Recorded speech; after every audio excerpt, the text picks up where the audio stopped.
Welcome, Thunder fans, to another episode of Rumbling with the Thunder. I am your host, Big Lance.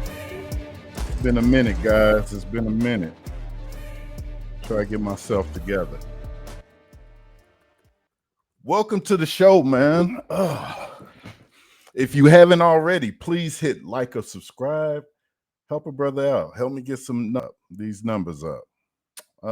Today's episode, we're talking about Indiana Pacers, Oklahoma City Thunder, finals game number 1. It's a pretty good game. I was excited about that game. Let me get myself together real fast. Sorry. Yep, had to give me one. All right, let's get into it. So, y'all know how I am. Y'all know that I love my city. I love Oklahoma. I love the growth. I love all of the things that we've built in those areas and fields that were just fields. I remember growing up, I used to sit there and say, dang, we really got a lot of land to throw some dope stuff up. We really got some land to throw up all of these things that are popping up now. But it's not why we're here. I'm saying that to say, I know the energy was crazy. I felt it all the way down in Texas. My girls, Texas Longhorns, women, they was at the College World Series. Shout out to them. They lost. And man, game one of the finals. It was all good, but it really wasn't. But it was still all good. Before I started this game, I just wanted to take it in for a minute. I really want to think about what was at stake and all the things that we've been through. So my storyline was really two small market teams, and somebody got the chance to be in the books forever. Somebody would get the chance to be in the books forever. Because one thing you do know is championships live forever. You think about all the greats that have come and gone. You know those championship teams. You know the Duncans. You know the Jordans. You know Magic, Bird. Like, you know the champions, Steph, LeBron. This was one of those moments that Oklahoma City can be in the books forever. And I'm super excited about this chance. Although we all know how the end of the game turned out, but it's okay. I still think it's okay. I also thought about just the road to get back here. Like, I think sometimes we miss that. And when we get back here, you almost feel like we were supposed to be here. But this was a rebuild that took 13 years. 13 years of us fighting and clawing our way all the way back to the top. No one knew who these guys were. When we traded Paul George out of here and got Shea, nobody knew who Shea was. When we drafted Lou Dort, nobody knew who Lou Dort was. This is a long road, and we really made it look easy. No one had faith. Like, I remember people were saying that we was going to lose the team. We wouldn't even have an Oklahoma City Thunder. They would be gone. No national televised games, no Christmas games, although we still haven't got a Christmas game, but nothing. All we had was local. That's the only way. Bally's. If you wasn't watching us on that, the energy that I was taking in. But now look at us. All-stars, MVPs, defensive player of the years. He should have gotten it. Coach of the year, GM of the year. The ups and downs of an 82-game season, this long playoff run. I forgot how long. Think about it, Thunder fan. We did it one time. We've only been to the finals one time. This is the second time in 13 years.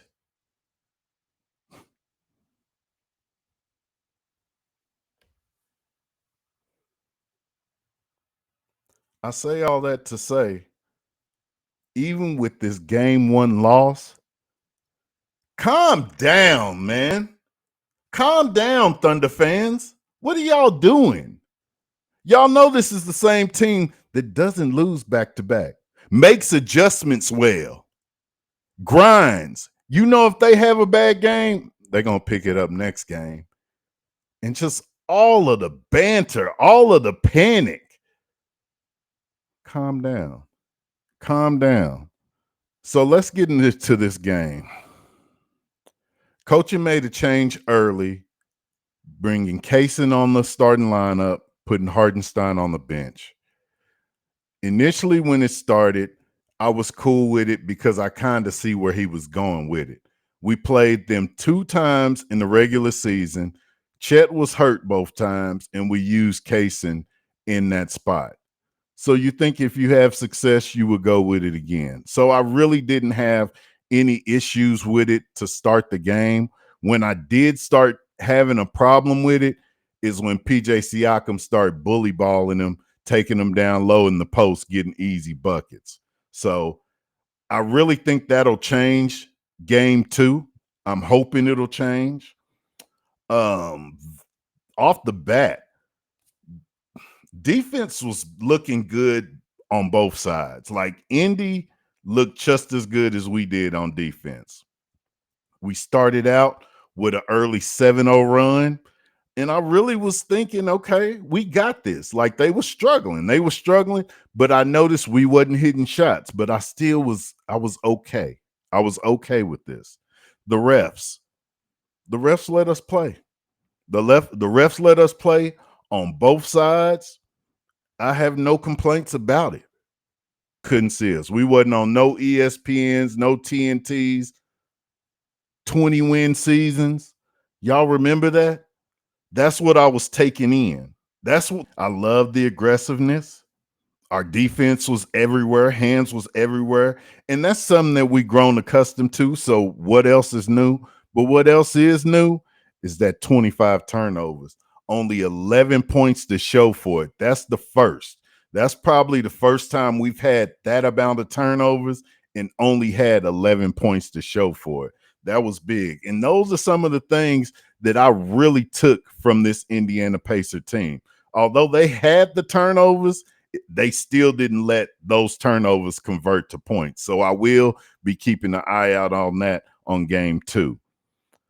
Each quarter, I really felt like we closed out pretty well, especially in the first half, leading both first and second quarter. We had 29-20 in the first quarter, 28-25 in the second quarter.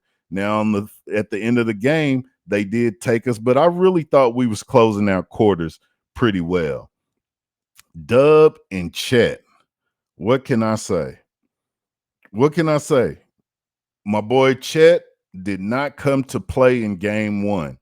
One thing that I do not like from this team is if we have longer than a week to just chill before the next series, we've always dropped the ball. And that's another reason I'm not panicking, because this is the same thing we did in that Denver series. Had a long layoff because we beat up on Memphis, played Denver, lost first game. How did we lose the first game? A buzzer beater. Like, it's the same thing. It's the same thing. So I say that and bring that up to say Chet had 6 points, 6 rebounds. He was 2-9 from the field. Like, Chet's not going to have that game. Chet's not going to have that game. Dub, he picked it up a little bit in the second half, but he closes off with 17, 6 assists, and 4 rebounds. Like, that's just not the Dub that we're used to. Playoff Russo, again, looking good. Like, Josh Giddey, who? Josh Giddey, who? I don't even remember Josh Giddey. These numbers from Caruso is always super impressive to me. Both teams had around the same amount of fouls.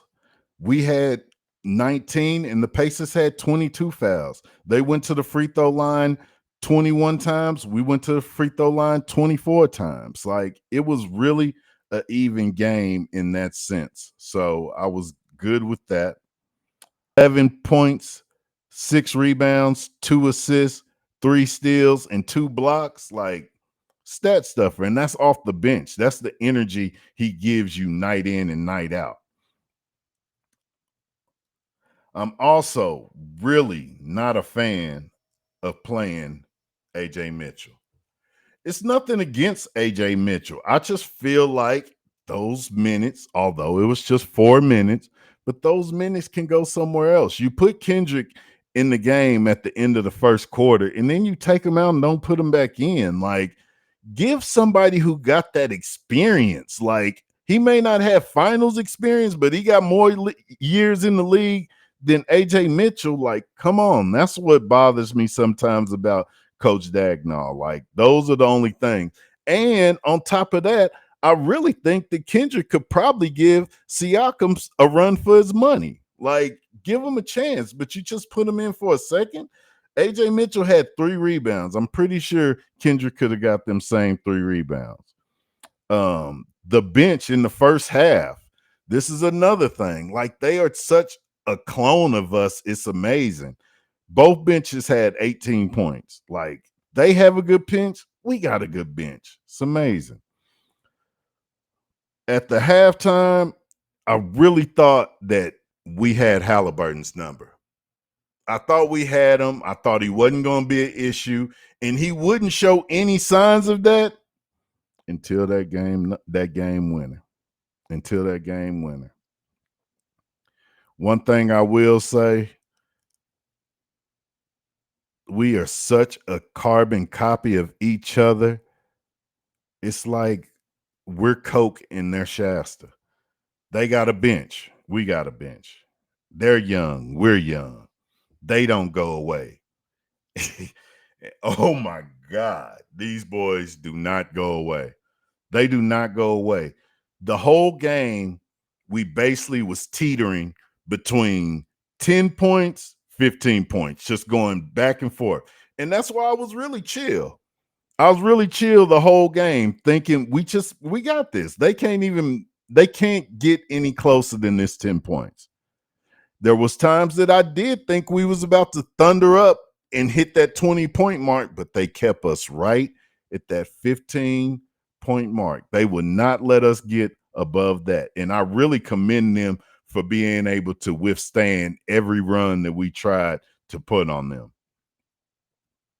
We was up 10 with 7 minutes left, and they just kept walking us. They just kept walking us down.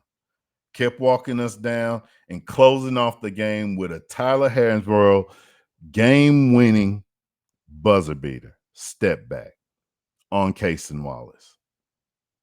One thing I will say about that, I really wish, and it's hard because it's hard for you to pick up in transition like that. That's why they said they didn't call a timeout, because if they called a timeout, we would have had time to set up.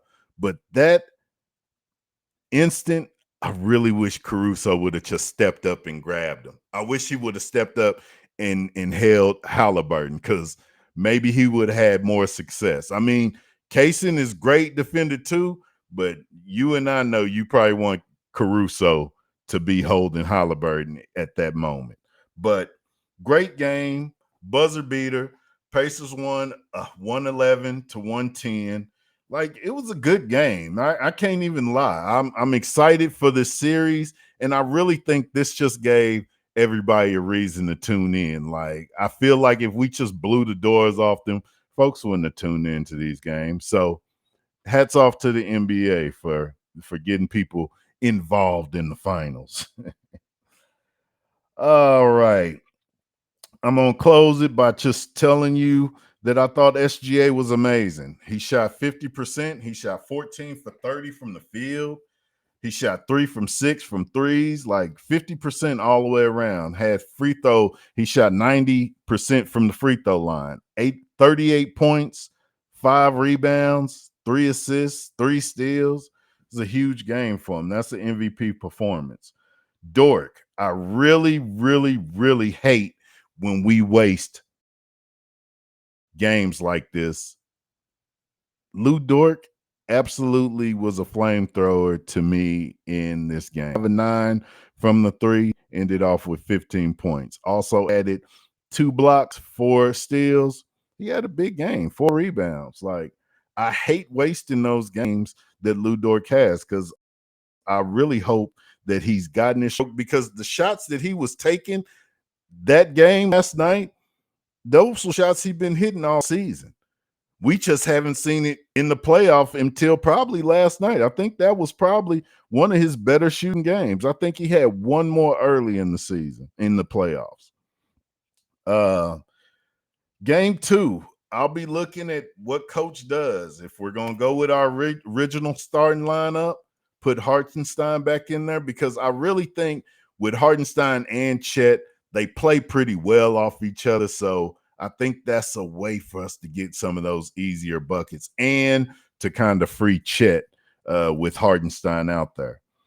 Also, I'm going to keep an eye out on Chet and Dub. We need both of them. If they come and give us 6 points and 17 points, yeah, you can give the Pacers a 2-game lead.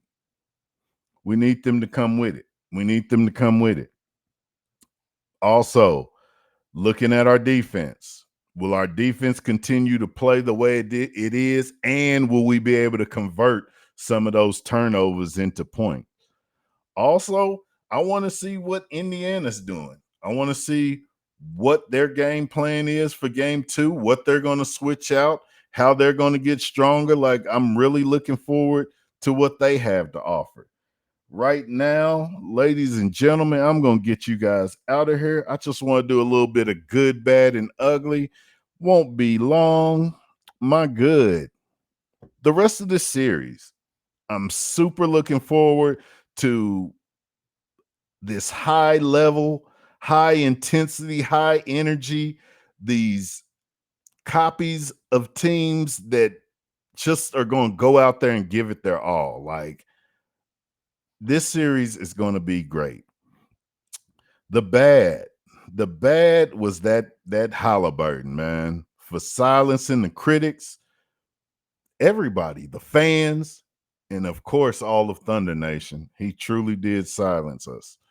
And then the ugly, it has to go to my guy Chet Holmgren with the 6 points, 6 rebounds, and 1 block, 2 of 9.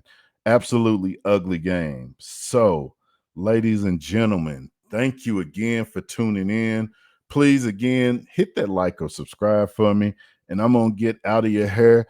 Enjoy game number 2. This is Big Lance. Peace.